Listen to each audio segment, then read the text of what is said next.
الدراري هاني مرحبا بكم في فيديو جديد. اليوم غادي نجيب لكم واحد الانبوت سام بيسي اللي هرب معنا انبوت الدراري على حسابي. انبوت واعرة الدراري، انا مجربها وهي باش كنقصر.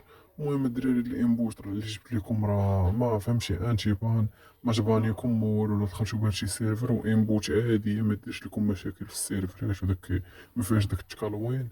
اللي بغى الانبوت راه غنحط لكم اللين ديال الجروب ديال ديسكورد، سيرفر ديسكورد ديالنا في اول كومنت ولا في الديسكريبشن. غتدخلوا ليه الدراري شماكين وغتلقاو الانبوت ديالنا وصافي. الدراري نخليكم مع الفيديو، بتنساوش ديروا لايك سبسكرايب واشتركوا في القناه ونخليكم مع الفيديو تشوفوا.